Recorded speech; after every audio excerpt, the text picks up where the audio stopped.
I got a band for you, buddy. You got a band for me? Let's start the show. Let's start the show. Bands you've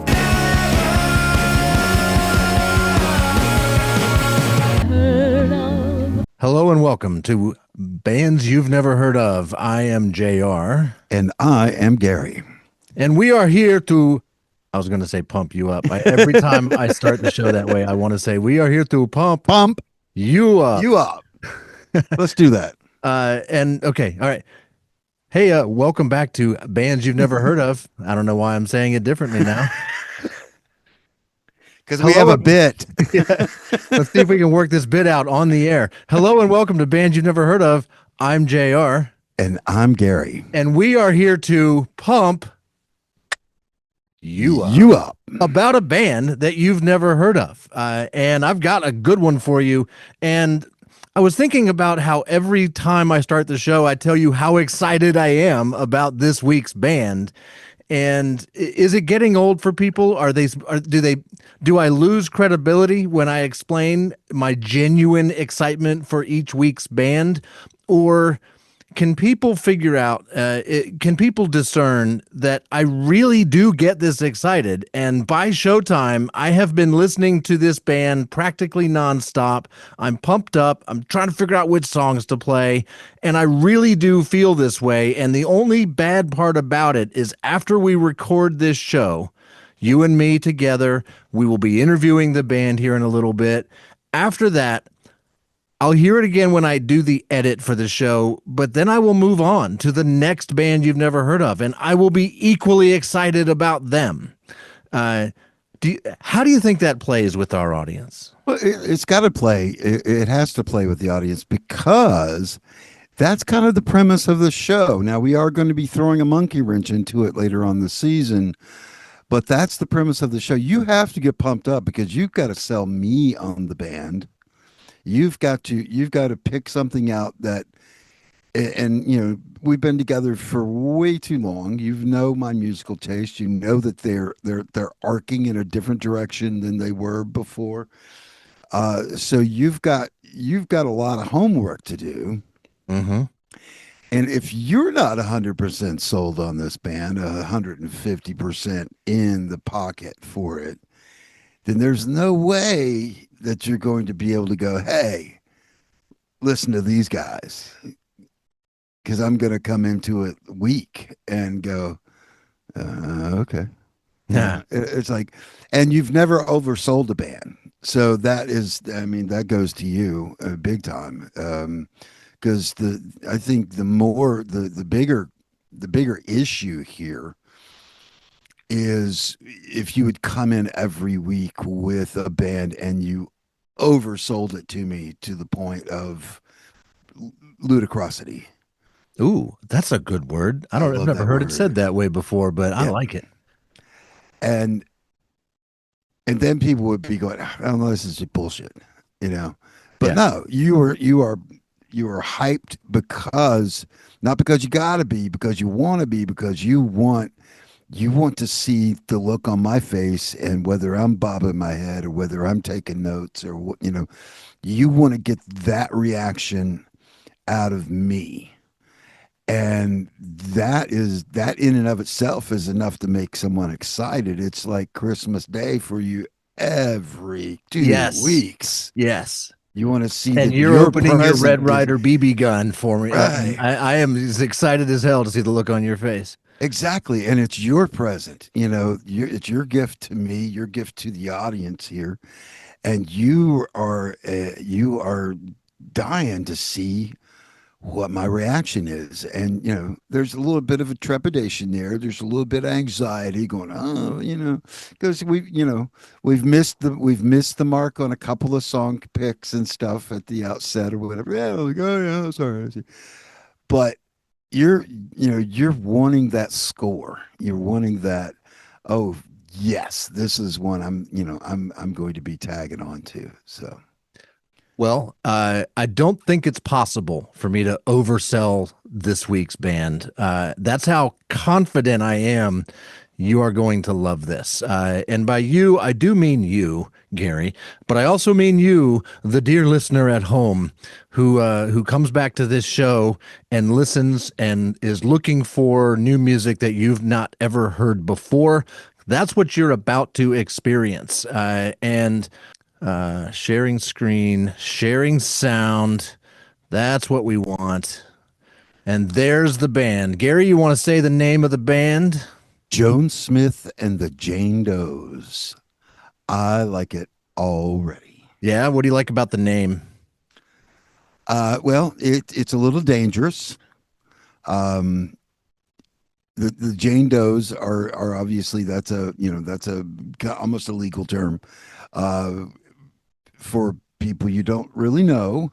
And you've got a front person. I am imagining you have a front person, Joan Smith. It's going to be an all female band again, which I absolutely love because that's just. I mean, if it's not, then good for them because that's like a slap right in your ass. So, Yeah. But that is a. But that's what that's my vibe. I got that from the onset is that, oh, okay, so this is another all female band, and that rocks for me.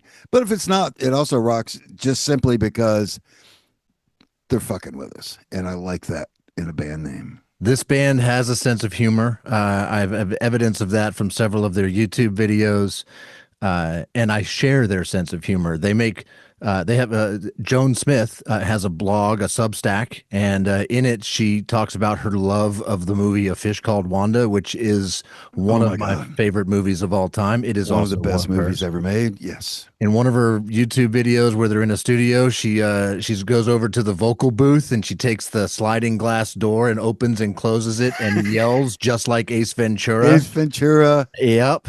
And so her sense of humor and mine meld well. I'm in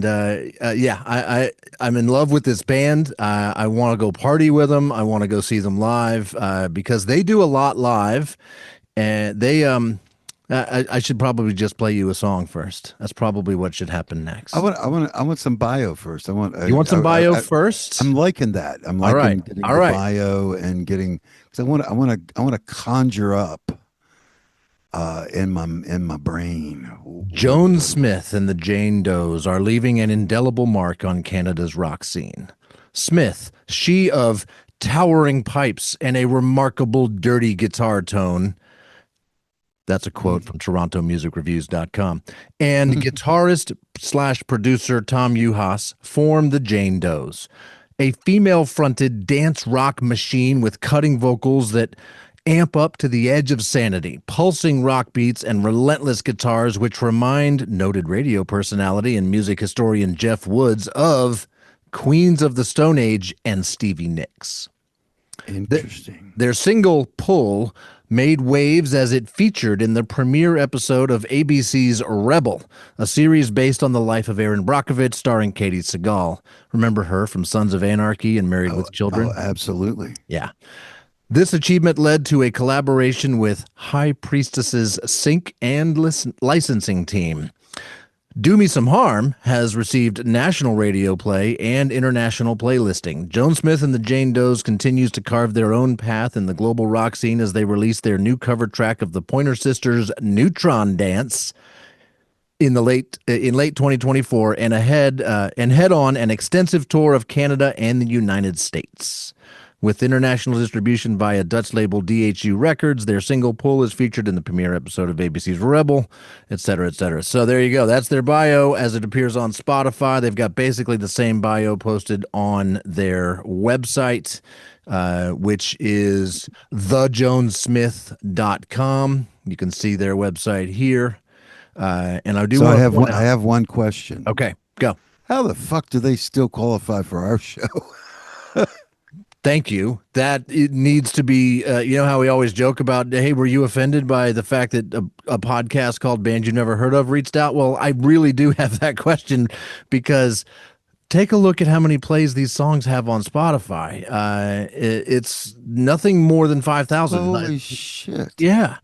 This is ridiculously low numbers for the music you're about to hear. You'll know what I'm talking about when I start playing some songs. It is too good for them to have so few plays on Spotify.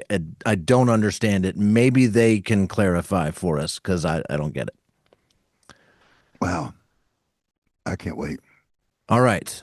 Let me go back to their Spotify. Let's look at their discography, and that will make it clear what song we're going to listen to first. So they've been releasing some singles. They released an album back in 2023 called Do Me Some Harm.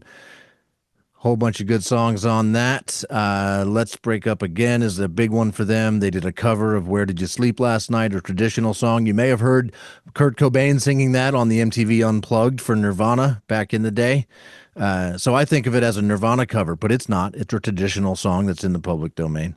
And their first debut EP back in 2018 called Normalize. And that's actually the first song we're going to listen to. However, I'm not going to play it on Spotify because they got a video. Awesome. They do lots of videos, lots of fun, entertaining videos. And the first video they ever put out 7 years ago was Normalize. So we're going to watch it. If you are listening to this show on some podcast platform, thank you first for listening. And two, you might want to head on over to YouTube where you can watch the video along with us. This is Joan Smith and the Jane Does doing Normalize.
There you go, Gary. That's Normalized by Joan Smith and the Jane Does.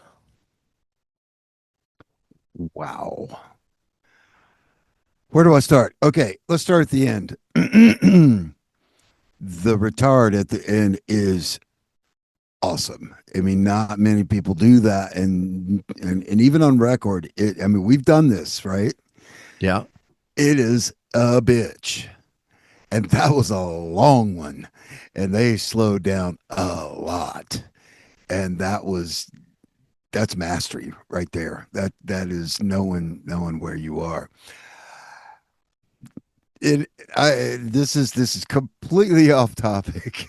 Okay. But it's on topic because when you pulled up the bio, it said they had a um song on the new Yep. Their ABC song sitcom Pull was featured on a show called Rebel. This Rebel. was this was a But few years ago now. when I looked at it, of course I'm wearing shades inside with because of the lights and everything. But when I looked at it, I thought it said Reba, Oh. who has a new show out. And then I see her and I see her singing out, and the entire time I'm thinking, wow, this is Reba's rock and roll granddaughter, or. Yeah. And holy crap, that will be indelled in my mind forever, pretty much. We don't need to tell her about that. Well, I guess we could. That would be funny. She'll get a laugh. But no, that was, and I really, I appreciate the reviewer's description of her guitar tone Oh, yeah. is bang on. It is some filthy, nasty nastiness, and that is, I love that. I love it, love it, love it, love it. Um, I'm trying to. I don't know where they got Stevie Nicks from at all. That I think a lot of times I they just. think you I might think hear they that on. in other songs or something. Yeah, and here's what I'm struggling with right now. I want to play you about 6 or 7 songs, and we simply don't have And time for that. we can't do that anymore. We can't. We're And verboten. we do like to play songs in their entirety, so you get the full feel of the whole thing.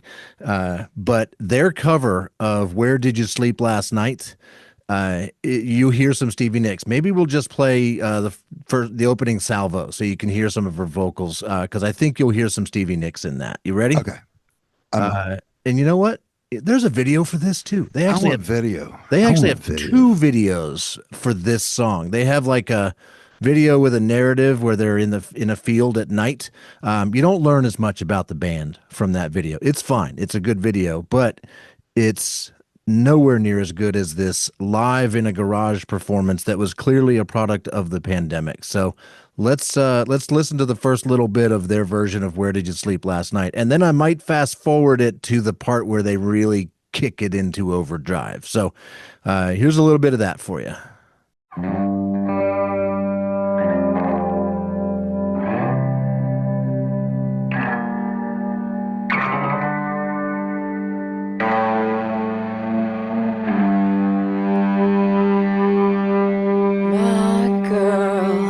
My girl, don't lie to me.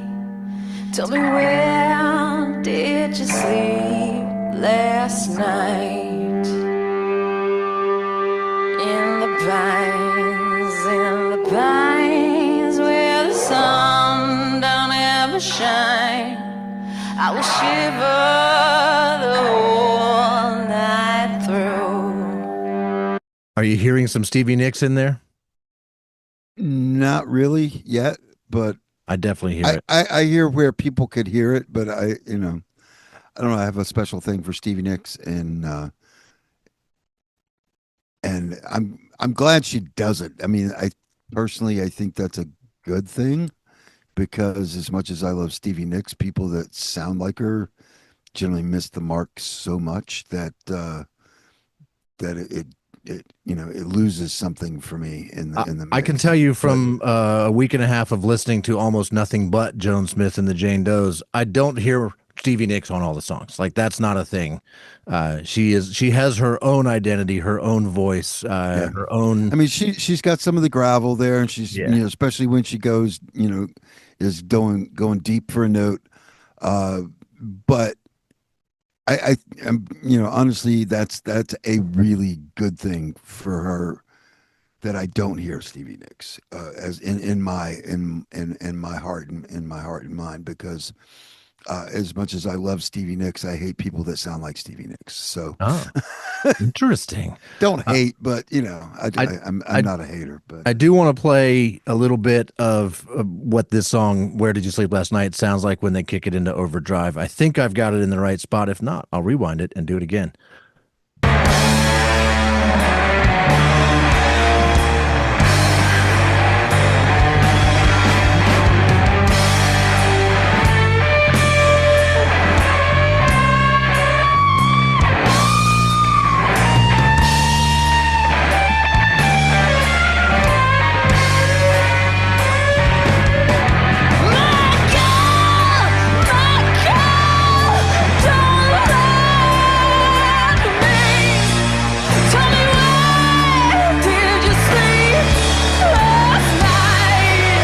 In the interest of time, that's all you get. You need to go find that on YouTube or Spotify or wherever you get your music and check out their version of this song because it's fucking incredible. that yes. Yes. And speaking of guitar tone, holy shit! Uh-huh. Guitar tone. Yeah. Yeah, the guitar tone there was fantastic. All right, the next song we're going to listen to is the one that they've mentioned was featured in that show. Not Reba. We're not Reba. Rebel.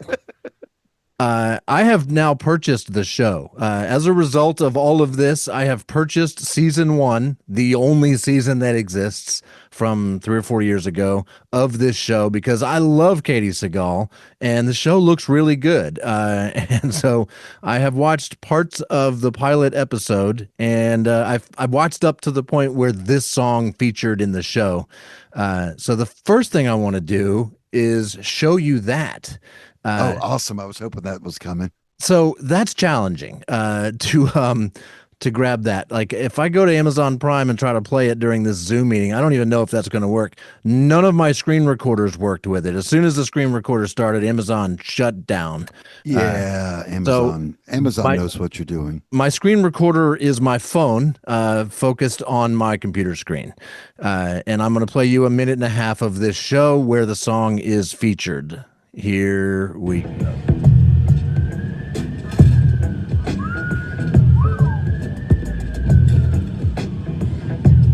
Looking good, Jailbird.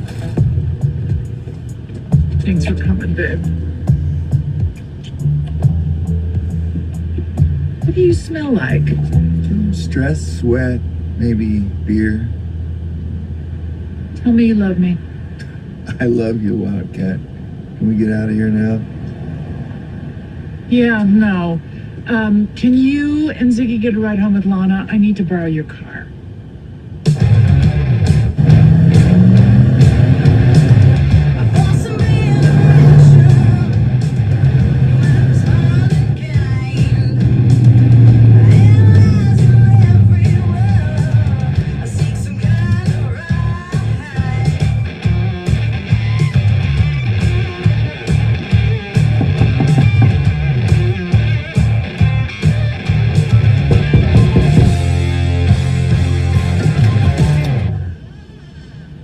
It's late, Annie. You're the only person on the planet who calls me that anymore. You're not gonna let me in? Nope. There's a Paul Newman marathon on. Cool Hand Luke is eating eggs, and it's my favorite part. I had to let it go till he got to the Paul Newman eating eggs reference because Cool Hand Luke is one of the best movies ever made. That line delivered greatly by Andy Garcia. But yeah, that was Andy Garcia. That was Andy Garcia. Holy fuck. I think that show looks great. And so that song featured in like 25, 30 seconds of the show. And I'm certainly going to have questions about how that happened. How did that affect their lives at all? Did they make a bunch of money off of that or no? Like, how did that work? I have questions. Well, I'm sure that the money, if would have would have been more had the show gone more Right. Like if it had than yeah, 7 season in a movie and yeah, syndication and all that. Yeah. and they'd gotten more because once you have one song in the show, if it matches the vibe and everything, Hmm. that's where they're going to go back for the next. It's like, hey, you know, we like this one. Let's look at this one. Yep. Um, but yeah, that would. I love Katie Seagal, and that was a perfect song for that moment. And that song is called Pull. They released it in 2020. It's got about 3,600 plays on Spotify. Oddly enough, they don't have a video for that particular song. They've just got an official They audio version of they it. probably have a contract that they Yeah, I cannot put a figured maybe video up. with as many videos as they have, I was surprised they didn't have one for this. I figured it might have something to do with them licensing it for the show. Don't know. But I do want you to Most hear. likely that it would be the thing, unless you did the official show, like something tied in. Right. But the show doesn't exist anymore, so that would be impossible to do. I think we should hear the song regardless. I want to hear it. So this is Pull by Joan Smith and the Jane Doe.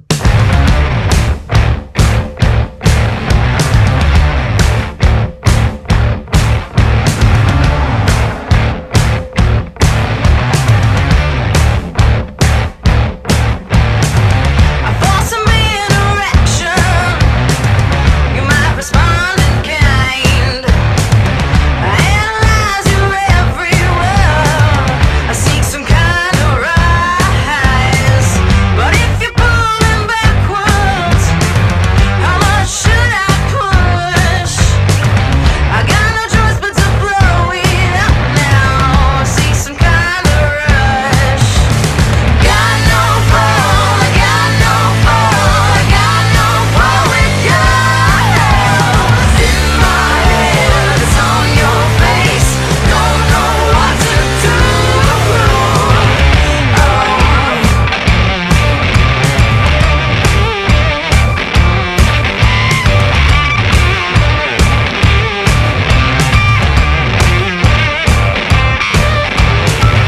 Pull myself together. 18th time today. I can't feel a fucking thing now. My memories erased, but I still want a reaction, baby. You can't lie to the truth, yeah. It's better not to throw it at you. You won't follow through. Got no ball, got no ball, got no ball with you. In my head, it's on your face. Don't know what to do.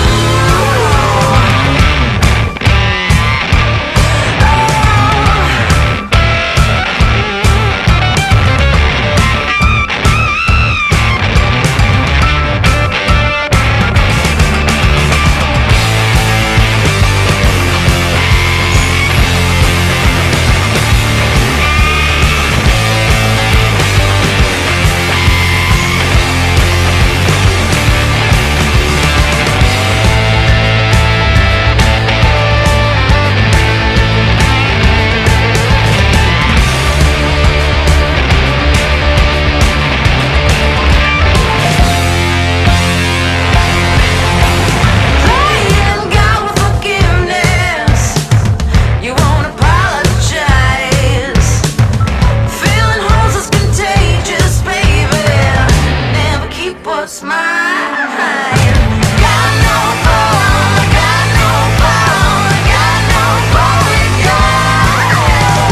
In my head, it's on your face. Don't know what to tell. Pull by Joan Smith and the Jane Does. Gary, you happy? That kind of blew my mind a little bit. So yes, wow.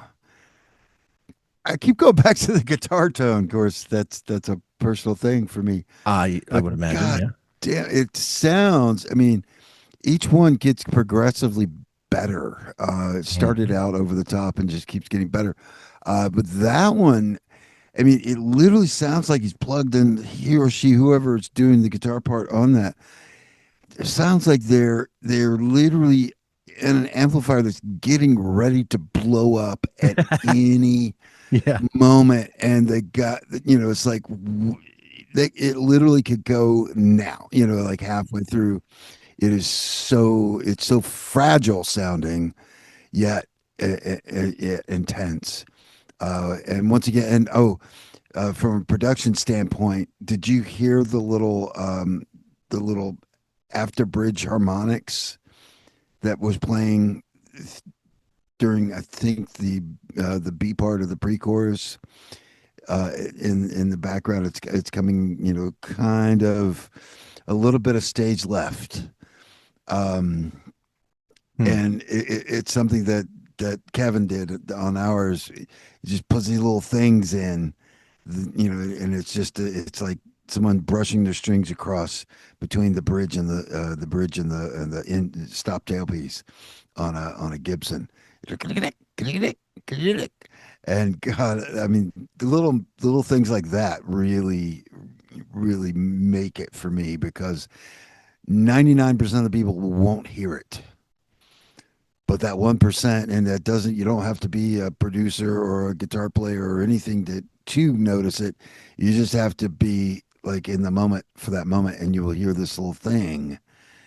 And it's like, oh, what the hell is that? I just happen to know what it is. But man, that, just little stuff like that really makes a difference on a song.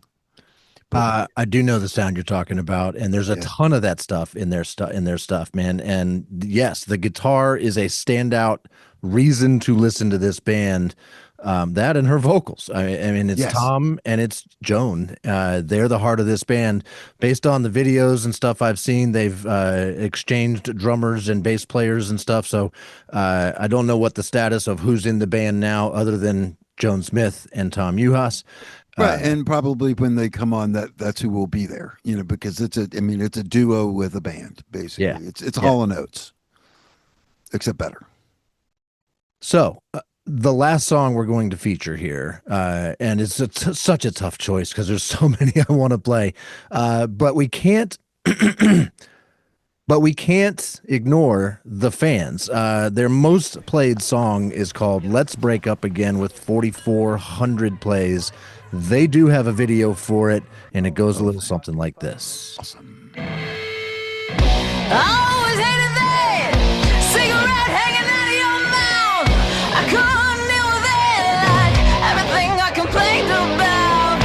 Take away from me any sense of security. Throw off the glue again, and a portion of my self-esteem drove me insane. I first felt pain. Your eyes never looked so dead, never looked so good when I love went bad. Take away from me any sense of security. Throw out the cliff again, any portion of my self-esteem. I'll drown so fast that I forget how adults ever talk to friends when the life was good before it all went bad. Ooh, come again. Ooh, leave for good. Let's break up again.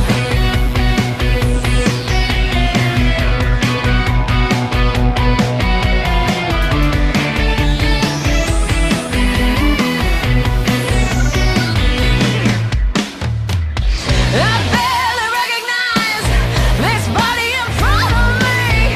Why can't you empathize? All this pain that you've done to me, I've gone insane. Can't you feel shame? Please take it all away from me. I deserve that much. Won't you talk to me? Ooh, come again. Ooh, it feels so good. Let's break up again.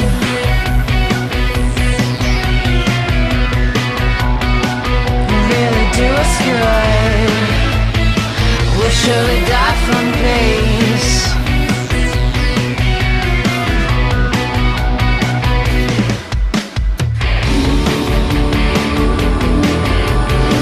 Please take away from me sense of security. Throw off the cliff again, I'll have my self-esteem. I'm drowning on so fast that I will so forget. Your eyes that went so dead, I was so bored. Is that so bad? I barely recognize this face in front of me. I'd surely rather die than have you be away from me. How come you're so confused? It's all terminology. I'm just a prototype of anything, and it's back to me. It's back to me. It's back to me. It's back to me. It's back to me. It's back to me.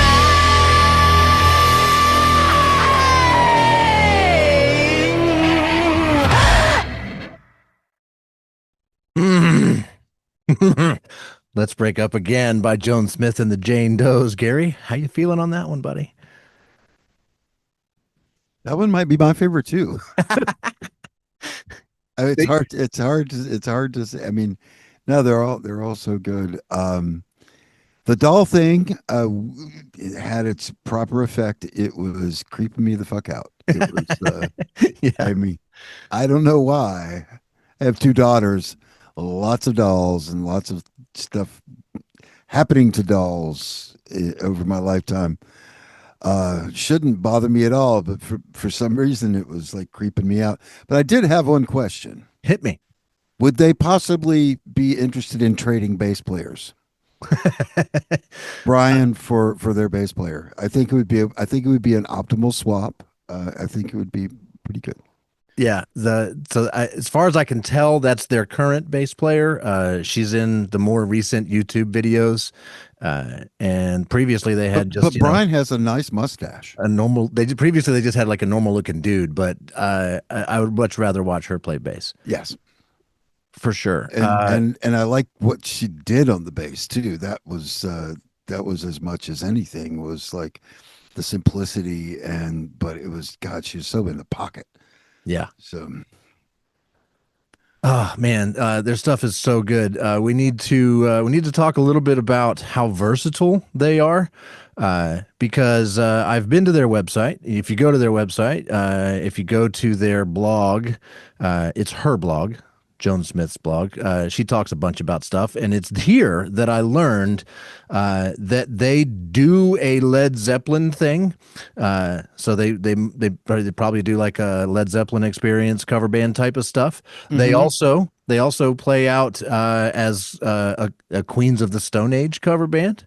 For Christmas a couple years ago, they did a Rage Against the Machine Does Christmas show. Which I really wish I had seen that. And they also just do like a 90s alt rock cover band that they call Generator Party. So they're, wow. yeah. And there are songs where I hear some Led Zeppelin in the sound of the song. There are songs when you hear some Queens of the Stone Age. And the fact that they cover Rage Against the Machine, man, it just makes me want to go to Toronto. Well, I'm hearing some Rage in there too. There's in definitely the guitar some stuff Rage. as much as anything. But I think what they're telling us with all those things is they want to make a living. Clearly. I mean that's what you got to do, and to make a living doing this, and you just got to you just got to put it all out there, do whatever you can, and it's great to be able to do that. Because so many other ones, like how many music teachers have we talked to doing this show? How many people, the bands that formed around the School of Rock, or their teachers and other people and the other ones, they have studios, they run studios, they do. I mean, this is the way it is to make you make a living. I mean, you don't have to be Taylor Swift to make a freaking living at doing this, but you do have to hustle. And maybe you And don't need millions of plays on Spotify either, right? Like, I mean, right, yeah. they're clearly doing this full time. I assume. Probably going to ask them that. And I don't see how they would have time to do anything right? else. They do have a couple shows coming up, so I'm going to make sure this episode drops before that happens. January 30th in Oshawa, Ontario, and February 21st in Westport, Ontario. That show is the Jane Does Play the Music of Zeppelin show. Okay. Yep. Let's see. If you go to their website, thejonesmith.com, you can get merch. Check I want to out see the merch. You want to see the Pull up merch? the merch. I would have bought a T-shirt by now if they weren't sold out. But they are indeed sold out. But they have vinyl, they have CDs, and a tip jar, a virtual tip jar. Sweet. Yeah. Let's see what else is here. The blog, I mentioned that. Visuals, they've got all those YouTube videos up here. Check out the music. Read all about them. It's basically the same bio I read to you earlier. So it's as far as I'm concerned, as a consumer of websites, not a creator of websites, I think it's a pretty great website. I mean, that's by and large, that's a perfect website. I mean, it has the stuff that you need, that you want, that's what I keep trying to tell people that they need to do with their fucking websites. It's like, so I'm going to be able to use that one as as an example. Definitely.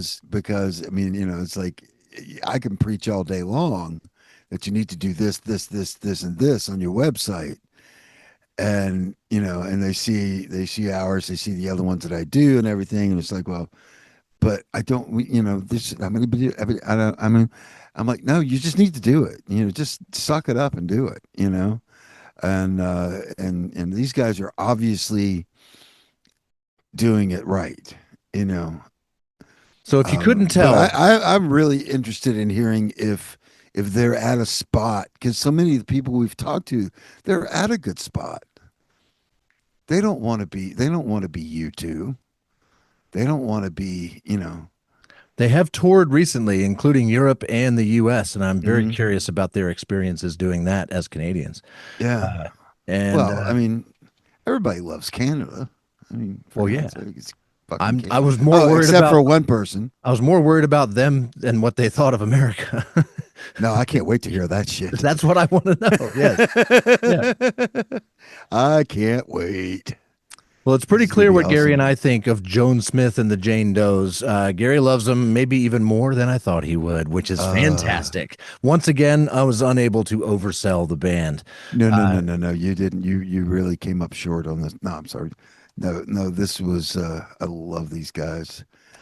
So we're going to take 5 while we wait for Joan Smith and the Jane Does to join us, which we are scheduled to do here in just a few minutes.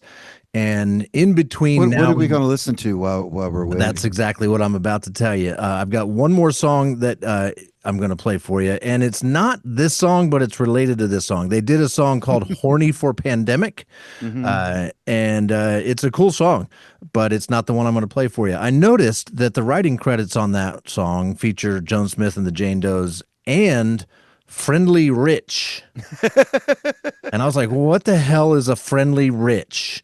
So I clicked on him. It's this guy, and he's got quite an eclectic. He looks friendly. Yeah, he's very eclectic in his music. Here, I'm going to start this just so we can see his bio. He has a little bit of notoriety because he was the composer of the background music for 3 seasons of the Tom Green Show on MTV. Sweet. Remember that show? Oh yeah. Yeah. I remember when he was married to Drew Barrymore. Yeah. And, that worked out great. Yeah, I think they're not still together at all. So not only did Friendly Rich collaborate for that song with the Jane Does, but the Jane Does joined him for one of his albums, a small EP featuring 4 songs. And so I'm just going to leave you with this song playing while Gary and I go take a respiratory break, and we come back in just a few minutes with Joan Smith and the Jane Does. You're playing Spotted Dick. Right? Yeah, that's exactly what song I'm playing. This is Bless Spotted you. Dick by Friendly Rich and Joan Smith and the Jane Does.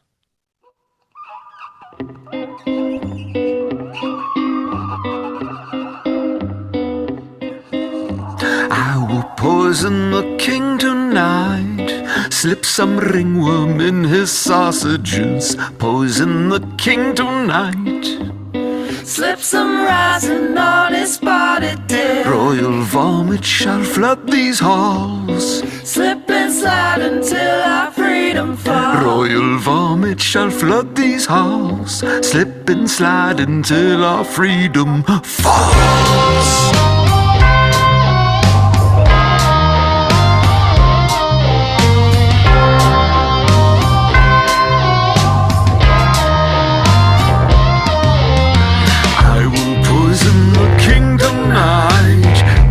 Some kerosene on his tangerine. I'll boil his fish tonight. Slip some raisins in his spotted pearl. Royal vomit shall flood these halls.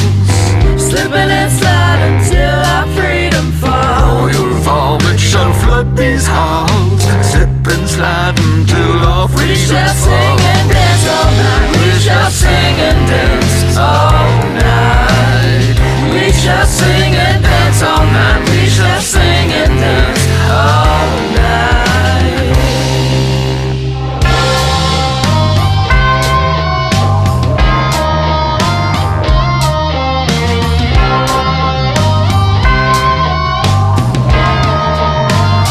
We shall sing and dance all night. We shall sing and dance all night. We shall sing and dance all night. We shall sing and dance all night. We shall sing and dance all night. All night. We shall sing and dance all night. We shall sing and dance all night.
How about Hello. now? Can you hear us now? Woo! Yes, Can you we hear me can. now? Sweet. Yeah. Good. How Welcome. you doing? We're doing fantastic, and I can't tell you how excited we are to be talking to you two. Oh, awesome. It's great. We're excited to be here and talking to you guys. Yeah. Very cool. So, just to bring you up to speed on what's happened the last few weeks, I have been listening to you guys like nonstop. Oh, wow. I was on the rowing machine and the elliptical this morning, just kicking ass because you guys, that's workout music. It is good workout music. It's Yeah. fantastic workout music. And I've been doing all the prep for this show. Gary, my co-host here, he's heard 4.5 of your songs, all within the last hour. He found out you exist an hour ago. Okay. That's the our, whole. Way to that's go, our little Gary. shtick. That's the our concept little of the shtick. show. I introduce him and he reacts, and he is now in love with you as a band as well. 100%. Well, hot damn. That's and great. I'm in love with your glasses, Gary. Yeah. Oh, bless you. I'm blind as a bat. Well, looks good It's look. a good look though, from what we could see. Yeah. Well, I appreciate that. It's a well curated look, you see. I'm not really bald or blind No. or old. I'm actually only 23, have perfect vision.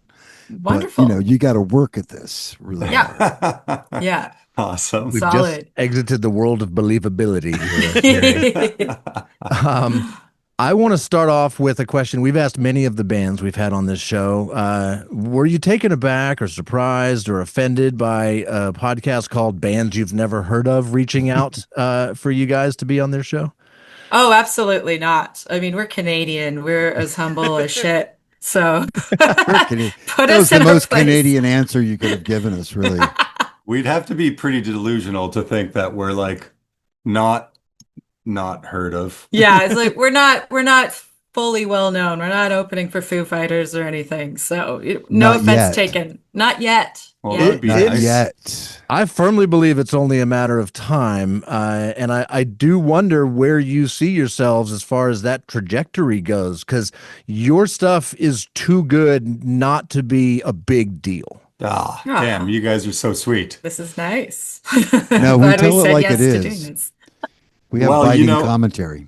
we are always trying to bother whoever we can whenever someone like that comes through town. And I mean, someone like the Foo Fighters has always got, you know, they're always on a bill with like other unknowns like Queens of the Stone Age or Viagra Boys. Yeah, like I little. don't know who these guys. I keep seeing these names everywhere, but yeah, no. So they're always pretty hooked up with some pretty important stuff. So it's hard to get on a bill like that. But we've seen some that like we haven't heard of, like Teen Mortgage, and we started checking out some of that music, and it's really cool. I ended up going to see them in Saskatchewan. I don't really know what it takes, but like I said, we do bother anyone that we possibly can that's like that we might have a line to, and then maybe do hilarious things like contact management and see if they'll We're trying, respond. But you know. We do whatever we can. Speaking of which, are you guys completely DIY? Is you have no team or anything? We have a very good friend of ours has been kind of managing us, but she moved to England a couple Well, of there you years go. ago. So we did do our first tour of England this September.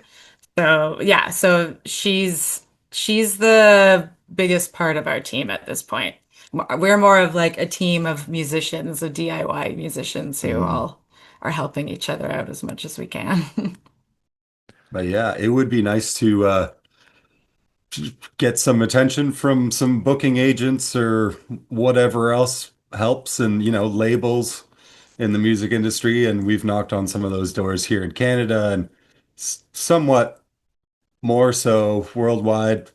I guess like a little while ago, we worked with, speaking of Queens of the Stone Age, a guy named Alan Johannes, and he's like one of our favorite musicians of all time, and he was on Ipecac, so we reached out to them and saw what they said, and they actually responded, which was very great, but it was a long-winded, very well-worded message, but a big part of it was like, we won't even listen to your music because there's just so much music out there, and I don't know We if are that's gonna work full. this way. We're We are too We're busy. We're full. yeah. full. Yeah. Yeah.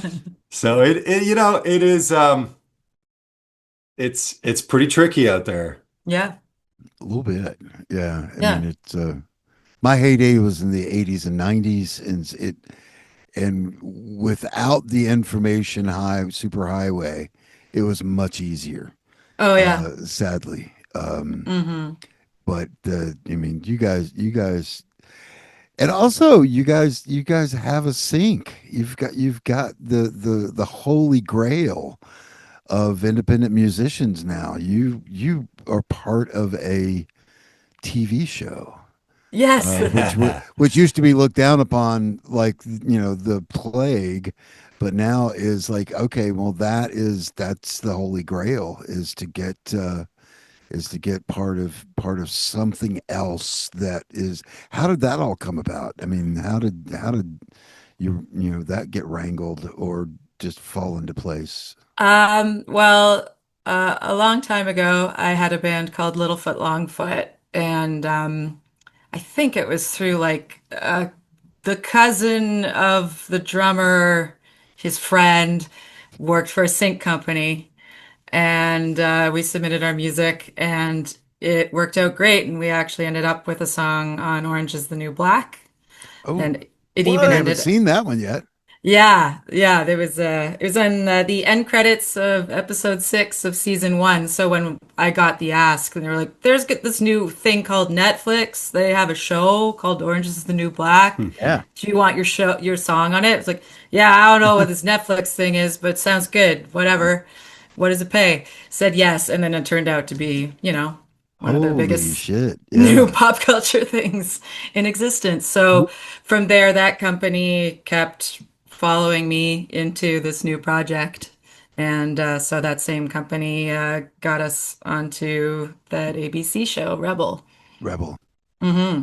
Should I tell him my little thing?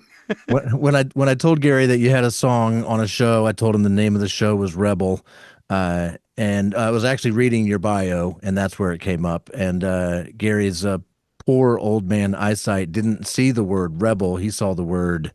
Reba, Yeah. Well, it would have been cool if it was on who also Reba. has a new show out. Yeah, she Right. has had a couple of shows, right? I And mean, then we see the video, and I'm like, holy crap. She looks like she could be Reba's granddaughter. oh, thank you. That's nice. Thank you. I How love long? Reba. How long has Joan Smith and the Jane Does been a thing? I mean, your first album on Spotify shows is coming out in 2018. Is that the beginning, or is it earlier than that? That is the beginning. Yes, that was our debut EP, and that was very much the baby version of us. And how has it evolved since then, from your perspective? Hmm. Um, well, the pandemic really kind of forced us to keep into a lot more output. Like the EP was the first thing, and that kind of grew like something in Canada that's nice. Like we're nice and humble and apologize too much. We also have a granting system for musicians. So that EP came out of a grant proposal that I had done. Oh, And then, sweet.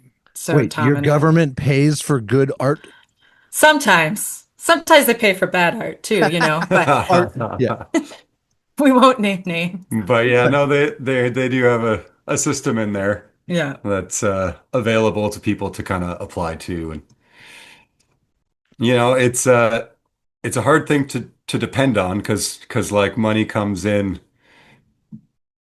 maybe not, like it's the way you have to kind of apply for funding means you kind of have to work under a certain timeline or whatever. So you could be like pretty much done before you find out if you received funding or not. If you got the So money to do what you've been doing for a yeah, year. Yeah.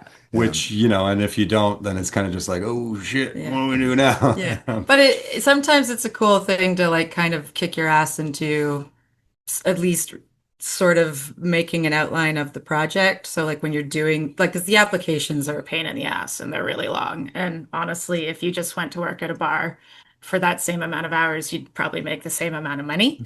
But but it forces you into the world of what the music is that you've already like you submit demos of what you've already written, and then you sort of try and create the overarching theme of what it is and propose it. And once in a while they say yes. And so it kind of gives you a little kick in the ass to get it all complete. Yeah, it gives you the impetus to actually do the art instead of going to work at a bar, which Yeah. then leads to just not doing anything because Yeah. you're working. And Yeah. So it is a gift. I mean, it's we in Canada bitch about it all the time too. It has all sorts of weird drawbacks. But anyways, to answer your question about how much we developed, like after that EP came out, we're both working musicians and we've worked with lots of other artists and done lots of stuff like that. But the pandemic really allowed us to really dig in to finishing some half-done ideas and got us into recording a brand new record. And yeah, so that's when we really sort of put our nose to the grindstone. And on But that cool. record, there's a song called "Horny for Pandemic." We didn't have time to play Gary that song, so he hasn't heard it. I've heard it many times. Can you talk more about that? Like, do you still play that song out when you play today, or is it a thing of the past? It had its moment, or what? I mean, it's a great song, regardless of whether or not we're currently in a pandemic, right? So, Right. Yeah, I guess a little bit of a step sideways for the band, like, but it does kind of fit sonically with the rest of our stuff. But it was actually something that I had wrote with um, it's a song that I wrote with for another band like many years before the pandemic. really, Yeah. And by the time it was kind of just like sitting on a hard drive somewhere waiting to be finished, we started re-recording it again as the Jane Does, and never really kind of got there. And it was during the pandemic that Joan was like, "Hey, check it out, Tom. If you do not release this during the pandemic, it'll never be releasable ever again." Never. No one wants to hear this word ever again. But we don't, I think the only time we've played it live was for our album release because it especially for drummers is kind of a mind melter. yeah, it's kind of So There are two drummers on there, yeah. which is part of what makes that. But the, you know, speaking going back even to how our band has evolved, like I would say that, like, you know, in playing a bunch of shows, we ended up going down to the States and, like Joan said, going over to the UK for the first time this year. And a big part of what changed there is, like, when we started, we were sitting down recording all the music basically exclusively together, and then we'd get a drummer in and just build the rest of it up from there. And since then, we've been playing with a couple musicians, good friends of ours that have been with us for all those tours. And together with them, we did a few more songs in the studio, like live, which is such a, you know, it's very much an evolving experience. Um, and uh, and since all that, we have a special guest on Horny for Pandemic, a dear friend of ours named Friendly Friendly Rich. Rich. Yeah, I saw that on Spotify and I didn't know who that was. I clicked on his bio. He's the Tom Green Show's music guy, that's uh, right. Yes. and with an eclectic collection of music of his own. And then, of course, to transition from the first half of this show to the second half of this show, we need like a song to play in between there. And so I went and played Spotted Dick, Perfect. Yes. Yeah. right? So, and there you go. There's that was a at a certain point after we had done Horny for Pandemic, Rich was like, "Man, that was so fun. We got to do something again." So, like, since then he's been throwing me ideas, or I throw some back at him, and Joan and I just kind of like percolate on them and evolve them. And it ended up being like a little 4 song thing that we did with the band. And we're going to be going out to do a few more shows with him. And Cool. yeah, He's a joy. Yeah, he's a mad genius, absolutely. he's absolutely hilarious to work with, especially on stage because he's so unpredictable. But And very flatulent. He'll brag about it himself. So Well, that's sorry to not hear that. quite Yeah, about JR's a 50%. drummer, so you know, That's why I have very a wary of squirrel that. cage fan back there. So Oh yeah. so the rest of the band can enjoy it too. Excellent. Excellent. Share the wealth. That's right. So Well, the since y'all good were news talking, about go with ahead. Rich, about 50% of them are real. He's got all kinds of different ways of making very authentic sounding farts, Ah, Yeah. but the real ones you'll know. You know. You guys seem to do a lot of shows as other bands, right? I've been reading through some of your blogs, so I found out you do a Led Zeppelin thing, Queens of the Stone Age thing. I watched your Rage Against the Christmas Machine video. Yeah, Uh, Nice. Awkward as hell. That was very Yeah, much so. Yes. yes, well played, well played. thank you. And I got to know, how much fun is it playing these other bands' songs, and how does that compare with playing your own stuff? Like, if you had just have a show where you're top billing playing your stuff versus doing a Led Zeppelin thing, for example, how does that compare in your how excited you are to do those shows? Ah, well, I mean, yeah, this it's always the golden question we ask ourselves all the time because I don't know what it's like in the States right now, but in Canada in particular, being a cover band is where you make money generally. So we make money doing that a lot. We do have a cover band called Generator Party where Generator Party. yeah, Yeah, the we just '90s. do Yeah, like 90s stuff. But obviously the dream is always just to do our stuff. That would fuels what our artistic joy, but sometimes you can just get people riled up in a whole other way when you're playing really familiar songs. Like it would be great if our songs are familiar to everybody, and then you can kind of play with the audience and their familiarity with your songs. But when you're doing Whole Lotta Love or doing Limp Bizkit or whatever. There's like I to can't me believe you there's put those two in the same category. I'm gonna have to excuse myself for a minute. And sorry. Welcome to my brain. but no, do you all ever do that live? I mean, and when you're doing your original set live, do you ever pull out a Led Zeppelin that you've done that a we're not going to talk. But a Queens of the Stone Age or something, or a Limp Bizkit. I mean, I'm Yeah. I can only imagine that you do it much better than they do. Would be at least Fred's part. I can imagine you singing it now, going, It is okay, quite different when Joan yeah. sings it. Yeah, it Now is like that, I yeah. So I'm actually quite intrigued about that. it's like It's 'Cause- it's something like in watching the like Woodstock 99 documentary where we all kind of threw up a lot. Just like Yeah. remembering like how terrible that was. We've, we put on this show that was kind of just like all of the worst, like guilty pleasure, what do we call it? Dirtbag night or something. Dirtbag Rock Night. And Limp Bizkit was a part of that. And you know what? It was like I don't know if it was just the friends of ours that were there that totally got, but it's not true because it's been the same ever since. Like every time we play a song like Break Stuff, it is like so like giddy. It's so fun and stupid that it's contagious, you know? It's Totally. And I never liked Limp Bizkit growing up at all. sure you But didn't. I honestly didn't. I thought they were too I like at the time I like all I liked was like Jamiroquai. I was like, well, I don't like this Limp Bizkit shit.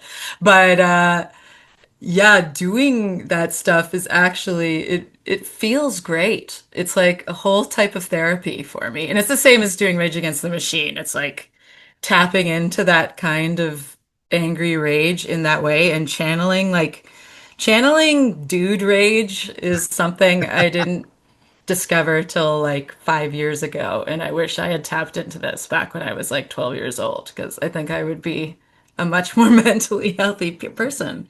well, 'Cause, some of the like really unhinged kind of like, and that's why it was so scary in that times because yeah. it's so unhinged. But like, Mm.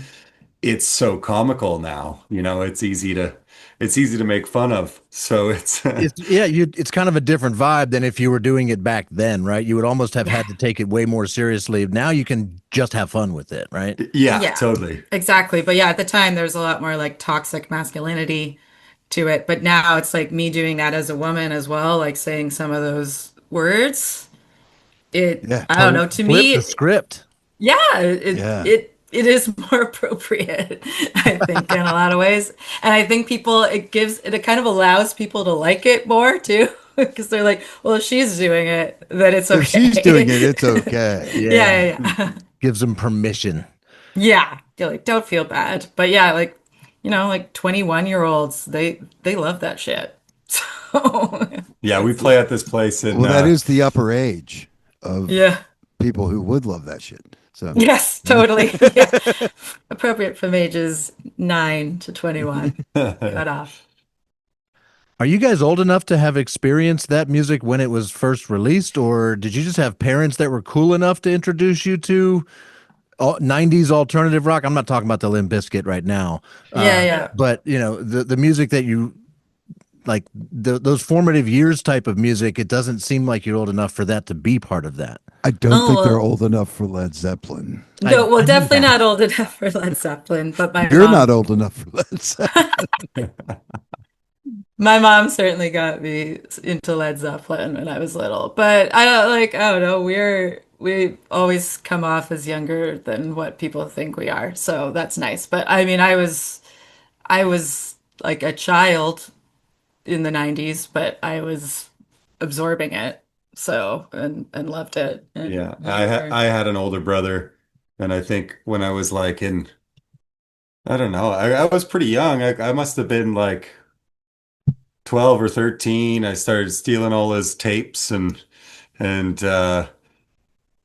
taking them in my Walkman to school or whatever, and just got into a bunch of stuff that like none of my friends they had any idea about, like Dinosaur Jr., like Jay Mascis was my first guitar hero, and like um yeah, all that kind of stuff was it was the 90s, it was the early 90s, but I was definitely younger than the rest of, I think adjacent to that would have been like Guns N' Roses and I don't know what else would have been. Metallica, Yeah, Metallica, Metallica. Yeah. exactly. Faith No Um, More. yeah. So yeah, a lot of the like grunge, the Soundgarden and like I said, Dinosaur Jr. and Nirvana and all that stuff was all there. I got into it pretty young. All right, Nirvana or Pearl Jam for you guys? oh, Nirvana. Nirvana. Yeah. Nirvana 100%. Good. Yeah. That's the right answer. I mean, they're both solid, but that's the That's right answer. Thank you. So you both play guitar and have super gritty, nasty guitar tones. How do you know who's playing when, and how do we know who's playing when, and how do you fucking get that sound? Oh my God. Yeah, that's my Thank question. you. I was getting ready to do that question. If you want to ask it better, because he's actually a guitar player, I'm a drummer. There's nothing about how to play guitar. Gary could ask a more intelligent guitar question than I did. Yeah, well, the way I described it to JR when we were listening to which one were we listening to? I think it was pull. Was it It was either pull? normalize or pull. No, it was pull. Yeah, normal. I was the first one, but on pull, the way I described it to JR was like you're plugged into an amp that is getting ready to catch on fire.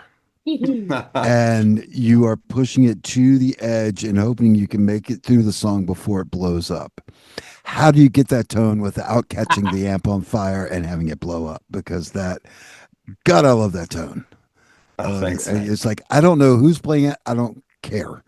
That tone is, and it ain't butter, but it is lava. It is like it is on fire and ready to catch the amp on fire. So Well, generally, if you're hearing the cool, angular, insane leads, then that's going to always be Tom. Not always. I guess once in a while it's me, but Tom is I am more of a Malcolm Young. He is more of an Angus Young. Got it. Yeah. But I mean, in a lot of cases, and kind of for both of us, and sometimes we got to be careful in the studio because it is and on a stage. Hmm. Because like even now, like Vivian's got this new fuzz pedal that's like three guitar players just like throwing a bunch of fuzz out there is like Yeah. it could get pretty nuts. But you know what? We kind of literally do have a lot of amps that are on the verge of Of breaking. just exploding. We got really into like um well there's film sound amps. I don't know if you guys know about that stuff, but it's like there's these old film projectors that have like variations of you know 10-watt tube amps in them. So like 6v6s or whatever. There's a few other configurations and once we started getting into that stuff, a friend of ours that does all our amps was converting all kinds of random things. So we have an old record player that really like it gets so hot and there's a smell there that is like, yep, this is getting dangerous. So that's real. What I heard was not manufactured, it was fucking real. Yeah, we That love makes all it that even vintage that like much more cool. Yeah. Seriously. and loving all the Jack White stuff, all the like octave fuzz stuff Yeah. where it makes it sound like the speaker is just gonna Implode. tear in half. Yeah. Totally. It's Yeah. not hard to find a brand of guitar amp that I've never heard of, but when you said Filmasonic or whatever you said, Gary's like, "What is that?" I'm writing it down. I've never seen him encounter a amp brand he didn't already know about. Yeah. Yeah, because Yeah, and that, I was actually in the music instrument biz for Oh. 8 years too. So but yeah, I'd never that is amazing, pulling amps out of old weird shit and making guitar amps out of them. it is But so fun because you but get the with that kind of tone, man, it's worth it. It's absolutely worth it. It is. I mean, obviously, it's not for everybody. I don't think George Benson would be really, yeah, exactly. really hot on that. Yeah. But goddamn, it's just like it hit me so hard. Awesome. And I've actually gone to digital modelers. So primarily They because sound I great. got tired of toting around 100 and how much was my rig? 130 pounds, give Yeah. or take. With your pedal and your Yeah. amp and all, yeah. Yeah. It was 130 pounds, and it's just like I am just too fucking old to do this. I can't do it anymore. And I went digital, and I love it. And I love it. But God, whenever Have you I ever hear, considered doing that, Tom or Joan? I have for me, I would be terrified of doing that. I don't. it's pretty I, scary. It's pretty yeah. scary knowing what There's a can lot of happen. Yeah, because Yeah. if there's a the lot of one thing areas. goes down, then that's all you got. That like I mean, the it's same with an amp, unless you've got a backup and a yeah, backup, true.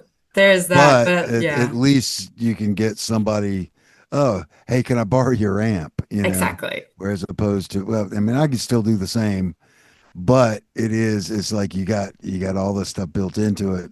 But I couldn't just physically tote the stuff anymore. It's just Hmm. like I was burnt by the time I played. Yeah. So, it just, and scaling down wasn't going to do any good because I was scaled down from, back when I had roadies and a guitar tech. Uh, you know, that was scaled down, and now I can show up with a backpack, Right. Yeah. a backpack and a gig bag. I'm here. Let's Beautiful. play. Yeah. Yeah, no, But it is pretty incredible. Like a friend of mine that I was out on the road with for a few weeks was going through one of the fractal systems with a Tonex, and mhm. it sounds nuts. It sounds so good, especially when you're using in-ears and you have front of house, which I think is a big part of the trick. I mean, I guess you could bring your own speaker, and then it Yeah. Well, essentially works just like an amp. but then that's defeating the purpose. Yeah. Sure. I Totally. mean, Yeah. that's the whole thing because it's like you're on all these forums and stuff. You go, well, I just bring, and the guy starts listing off all this gear that he brings to run his his modeler. I'm like, why don't you just go buy a fucking amp? It's like Exactly. get an amp and some stomp boxes, dude. I mean, it's like it takes a whole semi trailer just to bring the stuff to run what you're supposed to show up with in a backpack. It's Exactly. Right. like, Absolutely. Yes. So you And guys that's amazing. so you guys recently toured the UK as well as some US stuff, right? Oh yeah. How is it as Canadians coming down to play in the United States right now?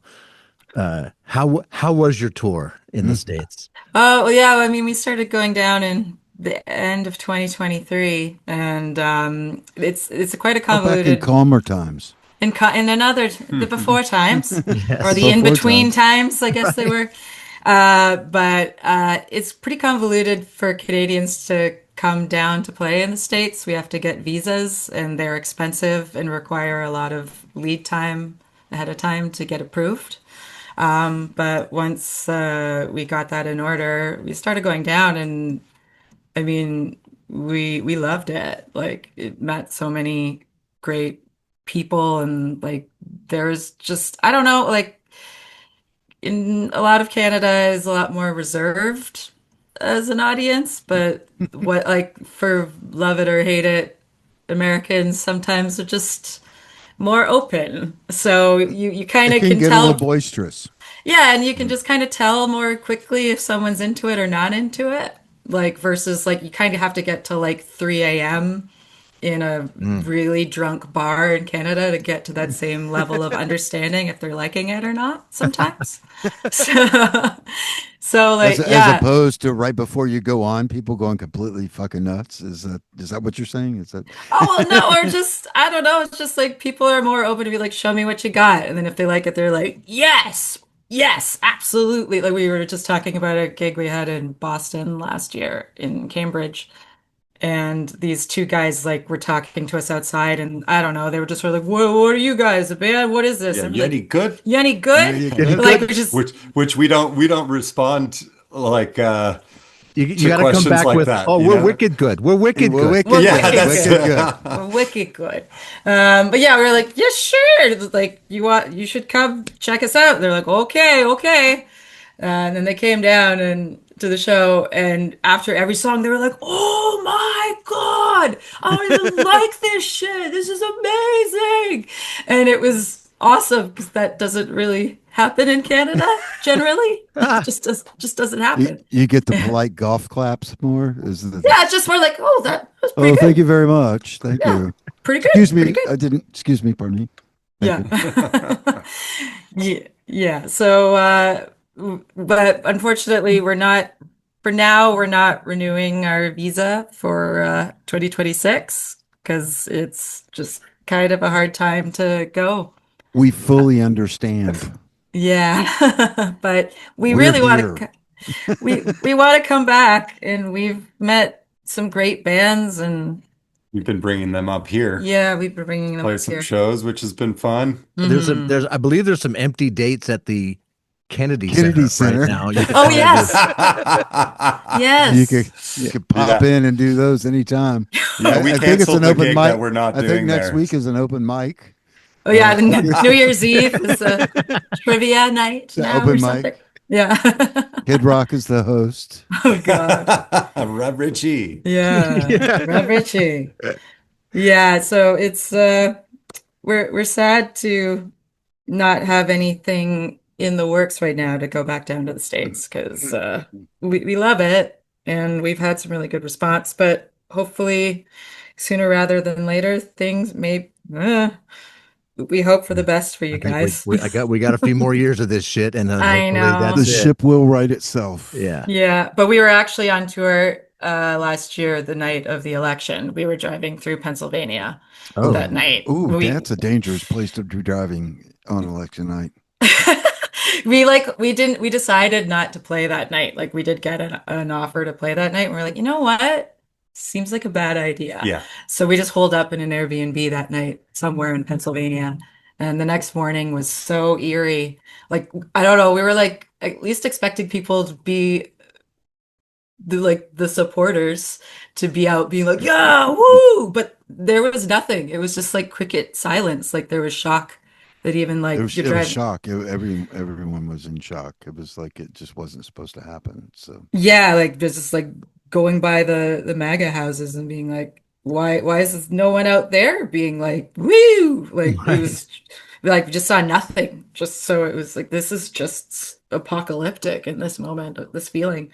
But then we just kept on our tour and every venue we went to, everyone was like in mourning, but everyone just kept talking about like now it's about community, taking care of your community and keeping it tight, and that's what that's what we believe in too. So yeah. Uh, all right, totally non-music topic now. Again, I've been reading your blog a little bit, so I have to know, how is your knee doing? Oh, thank you. You dug in. It's much better.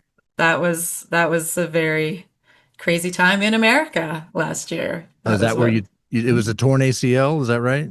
it was a torn ACL. I fell off a speaker in Kent, Ohio, the last night of our US run Oh, at the end of November 2024. Well, thank And God you were going back to Canada where they could actually fix it for you. well, we ended up like we were mulling whether we just drive back to Canada that night. Yeah, But and the then drummer was like, "What the hell are you guys doing? yeah. You got to go." Like I couldn't walk. Like I couldn't and so we were convinced to go to the emergency room. Like because I was like, I think I have insurance on my credit card, so hopefully this will be okay. Um See how that goes. yeah, and so it did turn out all right, but I saw the bill for the emergency room visit, and oh my God, I'm so sorry. yeah. That's what you guys Thank have to you. deal with. It's shocking. I was lucky enough to have good insurance when I tore my ACL, so Oh, you did. I know the pain, and I do want to assure you that it's fine after the surgery. 6 months later, Yeah. life was back to normal, and I don't even think about the knee, and that's been 25 years ago now. Oh, that's amazing. So, I didn't actually have surgery on mine because it wasn't a full tear. So okay. I did a lot of physio, and I'm just going to the gym as much as possible and just trying. Yeah, strengthen all the muscles around it, and But Yes. that helps but quite a bit. truth in advertising, this guy over here also had triple bypass surgery in September, and Whoa. he is back. He was back in November playing drums Damn. and riding Hell yeah. motorcycles and doing crazy shit. I mean, So you're just naturally superhuman. Yeah. Bounce back he quick. is Or freaking stupid, one of the superhuman two. with a little bit of both. Yeah. Well, good for you. Well, it's always good to hear about a good ACL recovery because sometimes you tell people that and they just wince and they're just like, sorry. Yeah. So, Sorry about your life. yeah, sorry. Well, that just sucks. Your life's different forever. That's just the way it goes. But yeah, there was a guy that came to our show the other night and he's just been having trouble with his kneecap dislocating. And he's like, Oof. so how, and he's a performer and he was just like asking me tips. He's like, so is it like feel the same when you're like performing as before? I'm like, well, no, because I'm not jumping off shit the way I was before. But like, I mean, and he's like, "Oh, I don't want to hear that." And I'm like, well, I don't know. It's just like it was just a moment where I realized I was more mortal than I thought I was before. But now I'm just aware of my mortality that little bit more, and that's fine. I can still Yeah, work you around just it. at some point you realize you shouldn't climb up on that tall thing and jump off of it. Yeah, If you're yeah, going to jump, you just jump, you pull your knees up so yeah. that it looks like you're jumping way higher than you actually Uh-huh. are. Yeah. Yeah, I get a lot of my 60th birthday. There's a picture of me, jumping in front of the kick drum, and my knees are about the top of his kick drum, and everybody's like, "Oh my God, you're gonna fucking die!" I'm like, I'm literally 6 inches off the ground. It's just that my legs are up, and so everything. You just learn to you learn to Cool. juxtapose that as you get Yeah. older. And we had a Stage wheelchair moves. backstage for after the They show, did. so They it was had good. EMTs on site, Yeah. just in case. You guys clearly have a pretty good sense of humor that sort of makes its way into your stuff, into your shows, into your videos.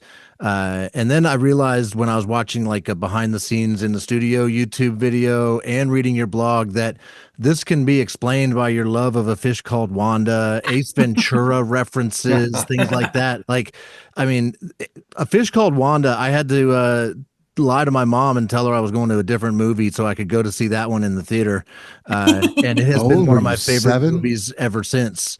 Uh, no, Gary, I'm not that younger than you. I know, but why would you have to lie about Fish Called Wanda? I Because mean, I was I like can. 13 when that came out. So, but I looked old enough that the movie theater never carded me at all. But mom was like, "No, you're not going to see that."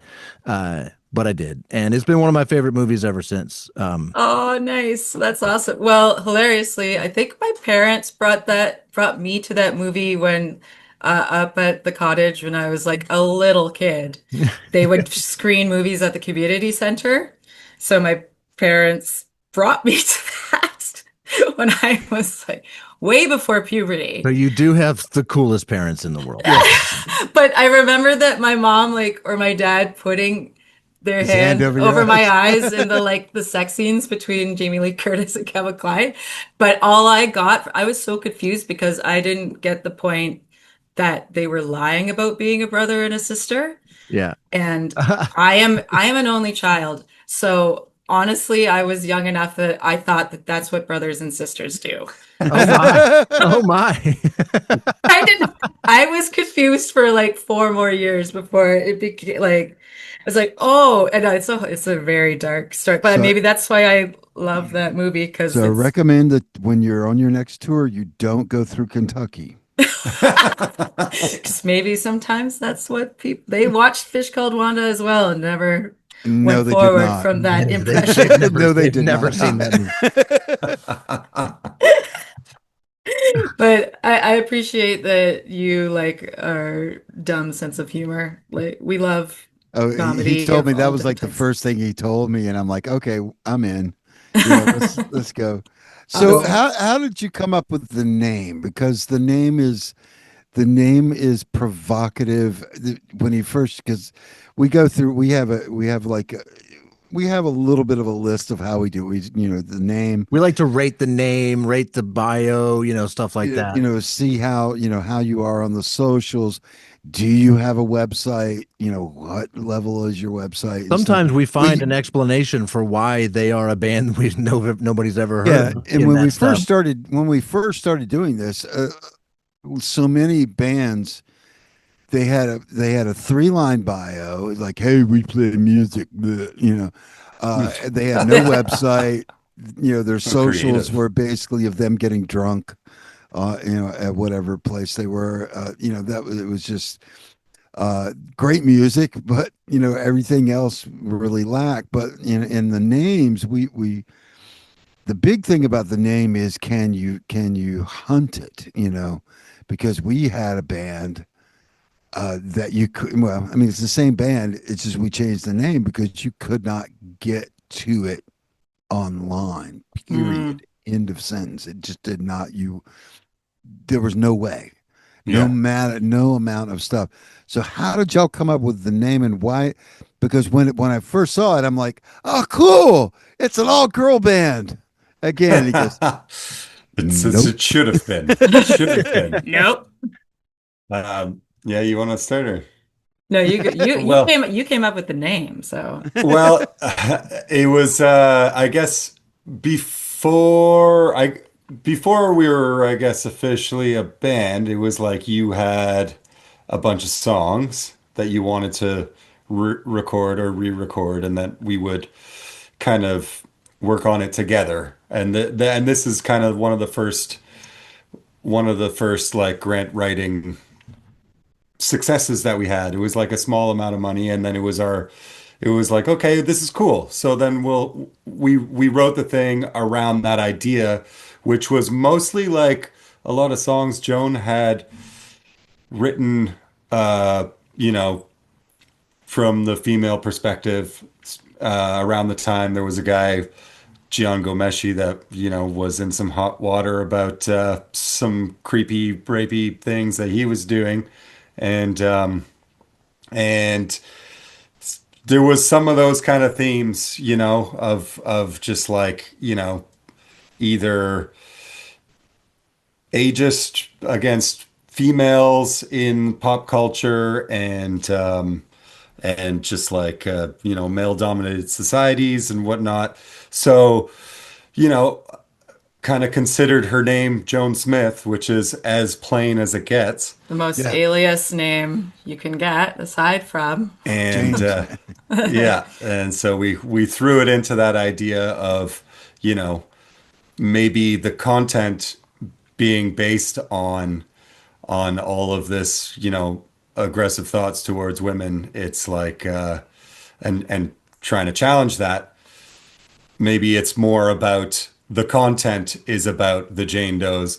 But, in the end, it kind of made it really it made it sort of hard for people to find us because we have like some really good friends that we've known for like over 10 years that'll run up to Joan and they'll be like, "Oh, hey Jane, how's it going?" And we're like, what, how People did you call me Jane now all the time.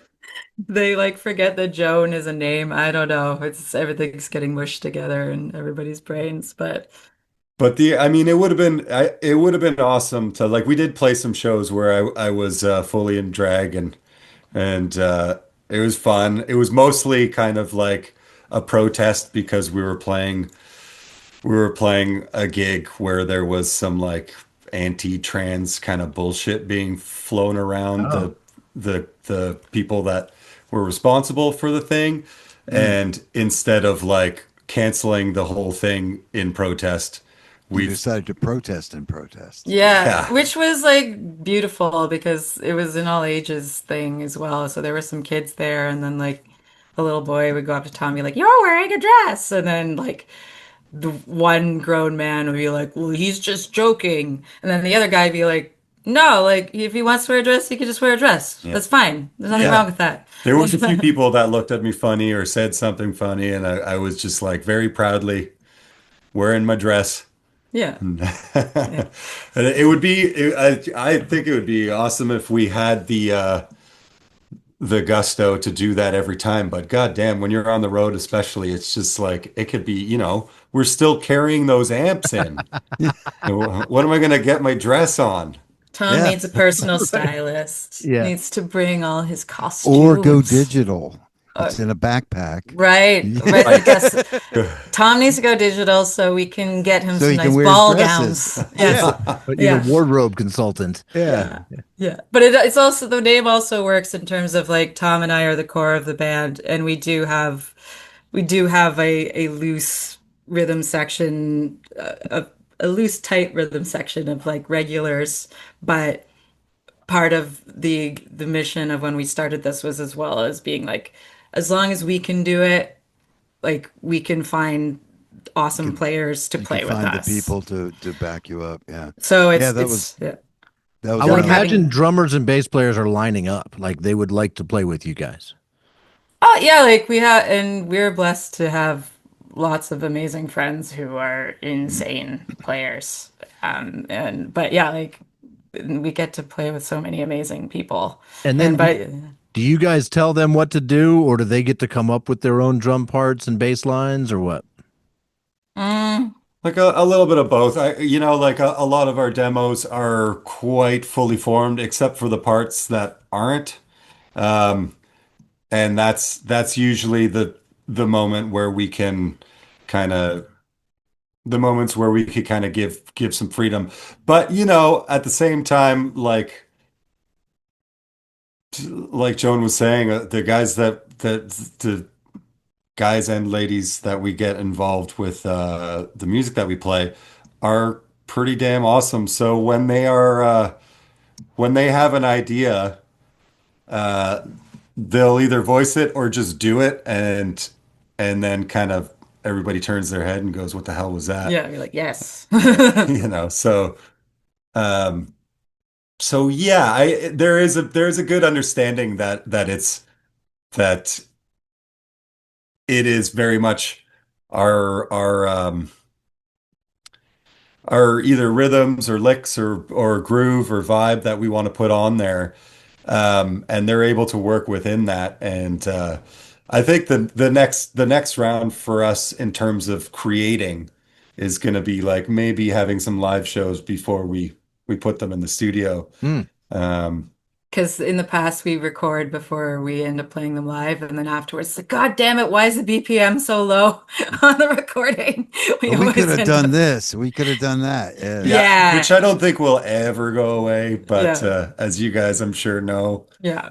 it's like you're recording new music. There's always something you're like, I We, wish we did this. Yeah. But 6 months later, you're like, yeah, oh man, would have been yeah. perfect to yeah, do that there. exactly. Yeah. Speaking of So new music, is there new music on the horizon? Are you planning to get back into the studio since you're not touring the U.S. right now? Understandably. very much, yes, that is the goal for the next few months. We've both been writing, and mm, January 2026 is when we'll start really honing the demos and stuff, and we'll get into the studio in the next few months. Absolutely. Yeah, that's we need it. We're all fucking sick of our old songs. So how do you write? Do you write separately and then come together, or do you collab in the middle, or does someone come up with something and then you flesh it out? How does that process go? So I mean, I am I'm shy. I like to write by myself. It's hard for me to um come up with the initial ideas with anyone else in the room. So I'm very happy to bring my rough demos to Tom, and then he starts providing lots of other input once my initial like emotional vomit has come out in Yeah, music Joe. form. What do you say? You need to go into a hole somewhere. Yeah, I always go into an like literal and emotional hole because if you, I don't know if you could tell, like we're like humorous in our personalities, but I don't know how really to stay happy in the lyrical department. It always is delving from a lot of well, I guess more negative feelings. So it's better if I'm not around people. But and Tom, like you've come up with stuff by yourself and then you bring it to Yeah. me and I'll we often kind of piece it together and yeah. like for Joan and I, it's one of the ways that it kind of works is that we sort of have opposite strengths in creating music and it's like, obviously Joan is such a great lyricist, but she will come to me with like a fully formed song, like I'll kind of dissect it musically and whatever and kind of put the pieces back together and then just have her maybe either reperform something or just give me some stems and I'll try out some ideas that I hear based on what's already fully formed. It's kind of just like moving things around. Maybe there's like a lyrical section where I'm like, I'm not exactly sure what you're saying here. For me, it's the opposite where I'll basically put a production together and then like fill in the blanks with the lyrics and be like, I don't know what I'm trying to say here. Can you help me? So we'll sort of come together in the in like a pretty well formed demo stage before we agree on it and bring it into the band for some more messing around. Yeah. Yeah. And so, but this next project, you're thinking of turning that table a little bit and kind of putting it together and then taking it out and see what the reaction is and then bringing that back and retooling from there. Is that I think yes and no, but like the hardest part about all of it is that you know, with everybody's schedule and including distance, like our drummers moved to New York City a couple years ago, so it's a little bit trickier to have them around. And the biggest concern always is like, is there going to be enough time to get everything together? So it's like good to make sure that the vibe is like close enough Yeah. before people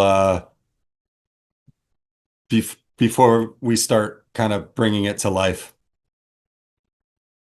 so that like they could come and know exactly how the form goes and I mean, not exactly. We could definitely mess it up and change things around, but uh, how a form goes, everyone understands like the purpose of the song, and then we can attack it together from there. We loved the dance party, the two dance parties in the middle of the song "Pull." Yeah. No, was it "Pull" or was it No. Let's break up again? Sorry, Oh, Let's break nice. up again. Oh Yeah. yeah. Dee, dee, dee, dee, dee. Yeah, Yeah. you saw the video for that one? yeah, we Oh watched the yeah. video and Awesome. the strobe light Yeah, and everything. It was great. yeah. This guy Gord Highland, who's Vivian, the bass player's partner. He's an amazing musician, but he's also an amazing cinematographer, ideasman, and he totally formulated all this. Like, we're gonna perform this like sped up 35 times. And then you're gonna do this really fucking fast, and then I'm gonna slow it down afterwards. So like, I love how that video came out and like and how he was able to Were the capture dolls his idea? the dolls were our idea. We were just looking for props, and we went to Salvation Army, and someone had donated a large bin of porcelain dolls. Yeah. So we got a good deal and a whole lot of porcelain. I brought them, and I'm like, we're going to use these today. We had Use no them to idea great effect. Thank you. that. Thank you. It was sort Incredibly of the creepy. Thank you. I was also a little bit inspired by the video Sliver by Nirvana. There is like, I think there's a real baby in that one instead, but I think I was like thinking of how they use a baby as a puppet in that video. And I was like, I'll just get dolls. Well, your videos are top notch. So your You- videographer is fantastic. Do you work with them as far as a concept for a video, or do they figure it out and let you know what you're doing, or is it both, or somewhere in between? Uh, Generally, I'm usually coming up with concepts. I mean, I taught myself how to edit, so they're all edited by me. Oh And wow, no shit. yeah, thank you. Except I for Normalize. Normalize That's is the what he only one. does. Oh, really? I Oh, just yeah? I do a lot of video editing, so I can really appreciate how much work it was to do these videos. Thank you. Nobody knows until you sit down and do some editing how much work that is. It's a lot, especially, I mean, in speaking of my emotional hole, having to stare at my face for hours on end Yeah. and And seeing it listen go to in your slow voice. motion, listen to my voice, da da da da. I mean, Tom does the actual audio production, so he's dealing with the audio side of having to listen to us constantly. But yeah, the video, I love music videos, and it's really inspired. Like, I mean, making content is obviously exhausting and blah, but coming up with the actual concept of a whole music video and how it ties into the song and like making it part of the art is really fun. And then working with people like Gord, who's like so enthusiastic and wants to make it like he'll bring it onto a whole other level. I'm just sort of like, I don't know. Here's one video I kind of like by like Mute Math. How do we do that? And he's like, well, we can't do exactly that, but we can bring it into this whole other realm and then working from there. And yeah, it can be really fun. It's maddening, but fun. I think we are about ready to wrap this up. All right. I can't tell you how excited I've been to talk to you guys, to have you on, for you to take time out of your schedules to hang with us, talking music. I hope you find it was worth it. We Yes. we are going to do what we can to promote you guys to our friends, to anybody that will listen to us or watch us. This will be a YouTube video. It'll be on Spotify as a video and a podcast everywhere else. We encourage people to watch because there's a bunch of good visuals. We played your videos, we played your songs, and we get to talk to you guys. So that's what we can do. We're not yet a humongous podcast. We like to joke that we're a podcast that nobody's ever heard of, and we ask most bands, each band that's been on the show, to help us help you and other bands, right? So Yeah. at some point one of these bands is going to get big, and then somebody's gonna be like, oh my gosh, there's this show they did 2 years ago where you can find out amazing things about them before they were huge. And then they're going to find all of the other bands that we have done this for and with. And we call that the rising tide that floats all the boats. So anything you can do to promote the fact that you were on this show to your fans, if they want to learn a little bit more about you, we would love for that to happen. And we'll be sending you, JR will be sending you links to that. Yeah, please. also, Yes, just I will do. Perfect. Yeah. Yeah. We love what this is. We love this concept, and we're so glad that you reached out to us about this because it sounded like a great concept. And I'm glad that he reached out to you. yeah. I can also say you got back to us more promptly than any band ever. Some Oh, bands wow. it takes months to get them to respond Oh, to yeah. an email. Wow. I know, right? Yeah, and that was one of our criteria early on. How quickly did they get back, and how did they do it? And it's like, Right. but we had to give that up because some of the original bands that he contacted still haven't gotten back to us yet. Spam folder. That might be why no one's ever heard of you. You know? Yeah. You got to But answer But an for email. you guys, once in a while. we can't understand that. We can't understand it at all. So we hope that our rising tide floats your boat as much, if not more, than anyone else's. And it So, looks like you've got a couple dates on your tour calendar at the end of January and February. So we're going to try to put this out like the end of January-ish. So Okay. the timing Perfect. will be right. And I've already mentioned the dates and where you're playing and stuff in the first part of the show. Perfect. And if you want to plug your website, you can do that.